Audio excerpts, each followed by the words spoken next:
मैंने हमेशा से कहा कि आप अपने बच्चों को बचपन से ही भक्ति में लाइए। उसके पीछे रीजन है, कुछ प्रमुख रीजन है। क्या रीजन है? बचपन में हृदय बड़ा कोमल होता है, निर्मल होता है। बचपन में से अगर व्यक्ति भगवान की कथाएं सुने तो वो ध्रुव बनना चाहेगा, वो प्रहलाद बनना चाहेगा, वो मीरा बनना चाहेगी, वो लक्ष्मीबाई बनना चाहेगी, वो ब्रज की गोपियों का सा। आपने देखा होगा हमारी तमाम बहन बेटियां जब भागवत सुनती हैं तो धीरे धीरे हमसे प्रश्न करती हैं, महाराज ये गोपी प्रेम हमें कैसे मिलेगा? ये बॉलीवुड की फिल्में देख रही होती तो गोपी बनना चाहती, या जो बहनें देखती हैं क्या वो बनना चाहती हैं? जवाब दो, जोर से बोलो ना, क्या बनना चाहती हैं वो? महाराज मैं एक्ट्रेस बनना चाहती हूँ, सफल होने का आशीर्वाद दे दो। कई बच्चियां आई हमारे पास, महाराज हम एक्ट्रेस बनना चाहते हैं। हमने कहा भगवान तुम्हारी इस इच्छा को कभी पूरी न करे। और क्या नहीं, जिन्हें एक्टर और एक्ट्रेस बनना हो वो हमसे आशीर्वाद लेने ना आया, हम तो और एक उल्टा मंत्र पढ़ देंगे। सही बता रहे हैं, ऐसा मंत्र पढ़ेंगे कि तुम कहीं के रहो ही नहीं वहां के हिसाब से। हमारे पास तो आओ कि तुम्हें अगर कछु भगवान को भक्त बनना है तो पूरा मंत्र बता दे जो चक्का चक बनती जाए 100 जन्म की, 100 जन्म की बने, ऐसा मंत्र बता मैं महाराज। एक्टर और एक्ट्रेस बनना चाहो तो फिर हम उल्टो मंत्र पढ़ दें, ते मंत्रा ब्राह्मणाधीनम तस्मात् ब्राह्मण देवता। मंत्र ब्राह्मणों के अधीन है, जैसो मंत्र पढ़ दे वैसो काम है जाए। ध्यान रखियो यह बात है। एक मंत्र सफलता दिला देगा, दूसरा मंत्र कहीं से कहीं पहुंचा देगा, हमारे ही हाथ में। पर ब्राह्मणों के हम आए तो नहीं, ब्राह्मण देव भगवान ने दिया अधिकारी है। तो इसलिए जब बच्चे बचपन से कथा सुनेंगे निश्चित तो उनको श्रवण कुमार की आदत अच्छी लगेगी। ध्रुव जी की बात, मीरा जी की बात, प्रहलाद जी की बात उन्हें अच्छी लगेगी, प्रभावित करेगी और भक्ति के पथ पर चले जाएंगे। इसलिए देवर्षि नारद कह रहे हैं कि मैं पूर्व जन्म में दासी का पुत्र था, मेरी माँ किसी के यहाँ सेवा करती थी और वो लोग बहुत अच्छे थे, वहां साधु संतों का आना जाना लगा रहता था। घर वही पवित्र है जिस घर में संतों का आना जाना लगा रहे। जिस घर में संतों का आना जाना ना हो वो घर घर नहीं है, शमशान है। और दुख की बात यह है कि आज के युग में शमशान अधिक हो गए। अब घरों में सत्संग नहीं, पार्टियां होती हैं। हाँ या ना? जवाब दो, कितने घरों में सत्संग होता है? पहले लोग जब किसी का जन्मदिन होता था बोले हमारे घर में कीर्तन है महाराज आना। एक भजन बड़ा फेमस था, आप सबने सुना होगा, आना सुंदर श्याम हमारे घर कीर्तन में, आना सुंदर श्याम हमारे घर कीर्तन में। आप भी आना संग में अर्जुन को लाना, आप भी आना संग में अर्जुन को लाना, गीता पाठ सुनाना हमारे कीर्तन में, आना सुंदर श्याम हमारे घर कीर्तन में। हमारे घर, जोर से बोलो, आना सुंदर श्याम हमारे घर।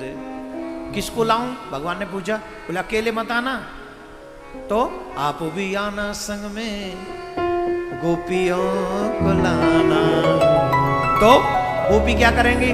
बोले आकर के माखन चुराना हमारे घर कीर्तन में। अब सुनो, कीर्तन में तो भगवान आवे तो अर्जुन आवे तो गीता पाठ हो, गोपी आवे तो माखन चुरावे, पर अब तो कीर्तन ही नहीं हो रहे घरों में। अब क्या हो रहा है? अब कह पाओगे आना सुंदर श्याम हमारे घर पार्टी में? दिल पे हाथ रखो, पार्टी में भगवान को बुला सकते हो? ईमानदारी से दिल पे हाथ रखो। क्यों? अगर भगवान आ गए तो बोतल कैसे खुलेगी? हंसिए नहीं, सोचिए। भगवान आ गए तो पार्टी में बोतल कैसे खुलेगी? भगवान आ गए तो जीवों की हत्या कैसे होगी? भगवान आ गए तो पार्टी में हम दूसरे की बच्चियों को, देवियों को, स्त्रियों को ताड़ेंगे कैसे?